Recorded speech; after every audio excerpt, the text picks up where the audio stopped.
Assalamualaikum warahmatullahi wabarakatuh. Kami dari kelompok 8 akan mempresentasikan hasil diskusi dari kelompok kami mengenai decentralized government dengan bab decentralized government from hierarchy to participation and teamwork, atau pemerintahan terdesentralisasi dari hierarki menjadi partisipasi dan kerja tim. Selanjutnya akan dibacakan oleh teman saya. Desentralisasi government from hierarchy to participation and teamwork. Pemerintahan desentralisasi dari hierarki menjadi partisipasi dan kerja tim. Dalam formasi teknologi yang primitif, komunikasi antara lokasi yang berbeda lambat dan masyarakat harus relatif tidak berpendidikan. Kami memiliki sedikit alternatif selain menyatukan semua karyawan kesehatan masyarakat kami di satu rumah sakit. Semua karyawan pekerja umum kami bersama dalam satu organisasi. Semua regulator bank kami bersama dalam satu atau dua institusi besar sehingga informasi dapat dikumpulkan dan pemerintah dibagikan secara efisien. The world according to Kurt, dunia menurut Kirch. Pemerintahan desentralisasi di dunia menurut Kirch mungkin contoh paling mencolok dari desentralisasi yang kita temui terjadi di Eurasian terbesar dan paling terpusat, yakni Departemen Pertahanan. Terpesona oleh ide efisien melalui kendali terpusat dan perencana sistem, anak-anaknya yang jago membuat analisis biaya, manfaat dan peraturan baru lebih cepat daripada yang bisa diikuti oleh komandan lapangan. Otoritas condong ke atas dan orang-orang di lapangan merasa kemampuan mereka untuk membuat keputusan lolos begitu saja.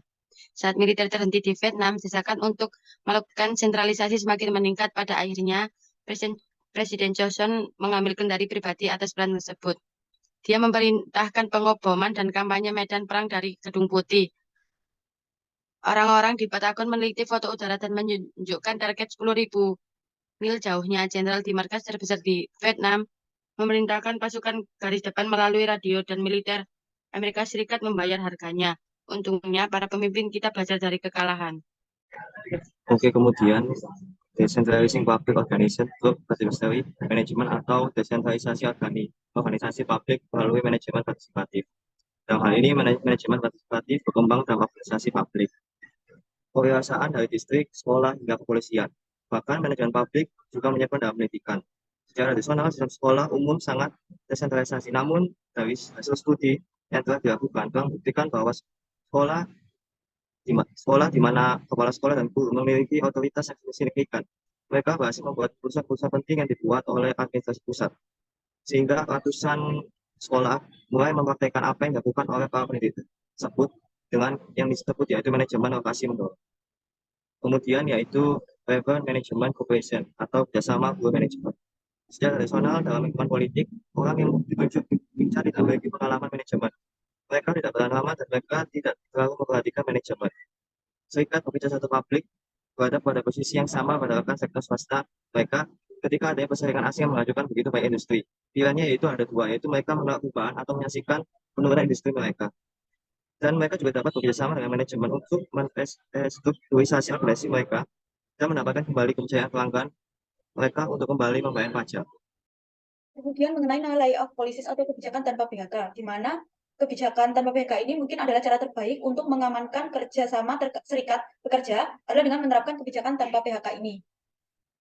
Kemudian PHK adalah pengakhiran hubungan kerja karena suatu hal tertentu atau yang mengakibatkan berakhirnya hak dan kewajiban antara pekerja dan perusahaan atau majikan. Tidak ada yang ingin berinovasi sendiri keluar dari pekerjaan. Namun ketika karyawan mengetahui bahwa mereka memiliki keamanan kerja dengan tidak adanya PHK, maka sikap mereka terhadap inovasi akan berubah secara dramatis.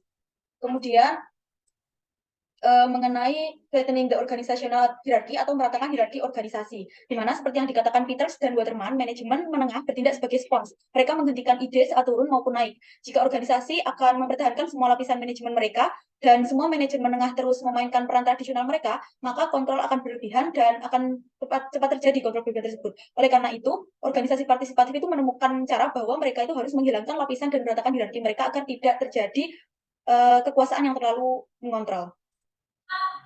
Oke, selanjutnya yaitu mengenai the teamwork organization, kerjasama dalam tim organisasi, di mana di dalam semua organisasi itu pasti menemukan organisasi partisipatif, di mana dalam organisasi partisipatif ini, dalam tim kerja, desain ini menggunakan sebuah lingkaran kualitas dalam mengembangkan teori tersebut. Yang pertama yaitu flattening the organization hierarchy, yaitu meratakan hierarki organisasi.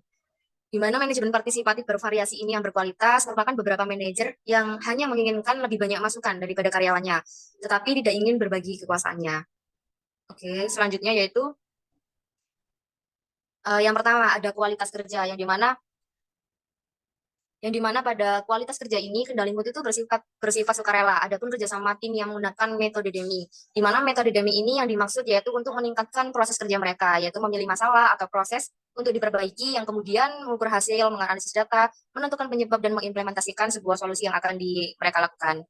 Kemudian selanjutnya yaitu poin kedua terkait komite manajemen, yaitu di mana komite manajemen merupakan perubahan memberi para manajer dan perwakilan tenaga kerja menjadi sebuah forum permanen, yaitu di mana nanti pada perwakilan forum atau tenaga kerja itu untuk membahas keprihatinan mereka. Contohnya sendiri yaitu Departemen Pekerjaan Umum KONIK yang menggunakan lingkaran kualitas seperti yang dijelaskan pada poin pertama tadi, yaitu menggunakan lingkaran kualitas.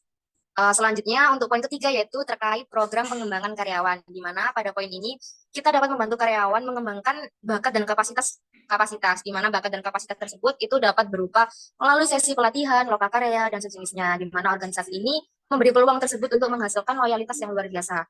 Kemudian selanjutnya yaitu terkait poin survei sikap, yaitu di mana pada poin survei sikap ini memberikan para pemimpin itu lebih banyak informasi tentang perasaan karyawan mereka daripada teknik yang mereka lakukan, di mana baik Poinik dan Fox yang Valley Technical College mensurvei karyawan mereka setiap tahunnya.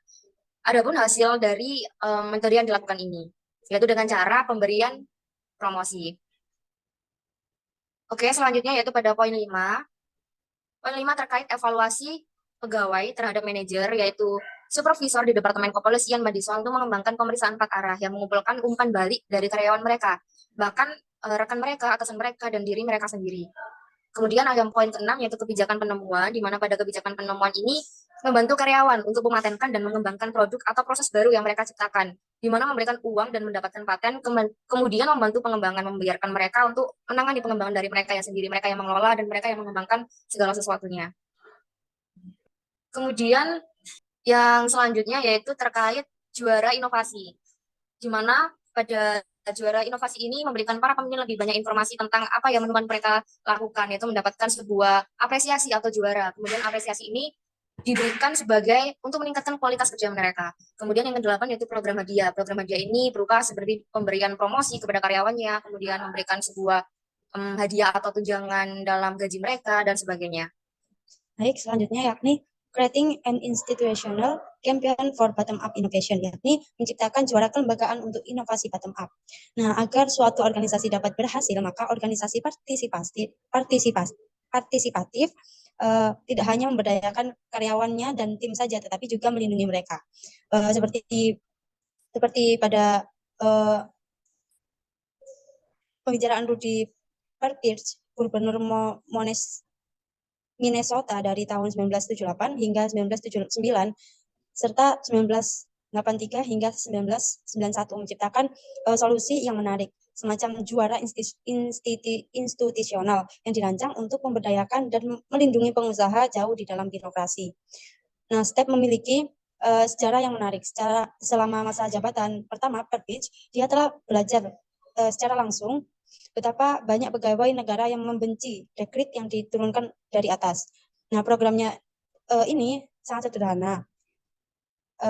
Beliau, gubernur ini, menunjuk dewan langkah yang dia dan Andres Kortkait itu meminta proposal dari mereka, yakni karyawan yang memiliki ide-ide inovatif dan memilih yang paling menjanjikan sebagai proyek STEP resmi. Baik, selanjutnya akan dilanjutkan oleh rekan saya. Lanjutan, step lainnya di badan yang menerbitkan surat izin mengemudi, memangkas setengah waktu tunggu publik. Satu lagi, membantu Departemen Sumber Daya Manusia menggali dari bawah tumpukan keluhan diskriminasi rasial terhadap tuan tanah, majikan, dan bank. Yang satu ini menunjukkan peran STEP sebagai champion of inovasi, pelindung formal para pengusaha di dalam birokrasi. Pelajaran berharga dari STEP yang dirangkum dalam sebuah buku berjudul Mengelola Perubahan, Panduan untuk Memproduksi Inovasi dari Dalam. Salah satunya adalah bahwa inovasi sering kali datang dari bawah ke atas, tidaknya sepertiga air. Sepertiga dari manajer proyek STEP adalah karyawan ini, bukan manajemen menengah atau atas. Buku tersebut melaporkan lainnya adalah bahwa proyek yang dijalankan oleh tim jauh lebih baik daripada yang dijalankan oleh individu. Pelajarannya, the lone range bukanlah panutan yang tepat. Yang ketiga, ada adalah bahwa desentralisasi membutuhkan komitmen yang kuat dari atas. Tanpa dukungan penuh Perbridge, langkah tidak akan berhasil. Upaya untuk meningkatkan produktivitas biasanya melemahkan productivity and moral. Upaya meningkatkan moral dengan cara memberdayakan karyawan biasanya meningkatkan moral dan produktivitas. Investing in the employee, investasi dalam karyawan. Investing in the employee atau investasi dalam karyawan mengacu pada pendekatan di mana organisasi menganggap karyawan sebagai aset berharga dan berinvestasi dalam pengembangan, kesejahteraan, dan pertumbuhan mereka. Seperti dikatakan General Gates tentang masukannya, Anda tidak dapat memperlakukan mereka dengan buruk dan menampung mereka dengan buruk, dan mengharapkan pekerjaan yang berkualitas sebagai balasannya. Desentralisasi the federal system, sistem desentralisasi federal. Desentralisasi sistem federal mengacu pada proses retribusi kekuasaan dan wewenang dari pemerintah pusat ke pemerintah daerah atau lokal. Pergeseran ini bertujuan untuk mencapai distribusi kekuasaan dan pengambilan keputusan yang lebih seimbang, seringkali dengan tujuan meningkatkan tata kelola, mendorong pembangunan daerah dengan memastikan partisipasi dan keterwakilan yang lebih besar dari komunitas yang beragam. Berikut adalah poin-poin dari decentralized federal system. Yang pertama, pemberdayaan otoritas lokal. Yang kedua, pendekatan berbasis kinerja. Yang ketiga, kolaborasi dan kemitraan. Yang keempat, fokus pada pelayanan pelanggan. Yang kelima, fleksibilitas dan inovasi.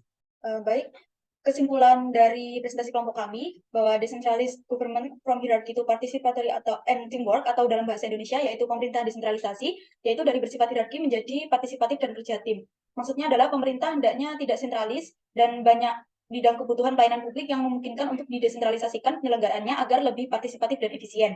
Kemudian dengan adanya desentralisasi ini, maka partisipasi dari pihak manajer juga akan lebih meningkat dan diharapkan lebih percaya diri, yang selanjutnya akan menciptakan organisasi yang bekerja sebagai sebuah tim kerja, sehingga inovasi dari bawahan itu akan lebih deras mengalir. Sekian, terima kasih. Maaf apabila ada salah kata. Wassalamualaikum warahmatullahi wabarakatuh.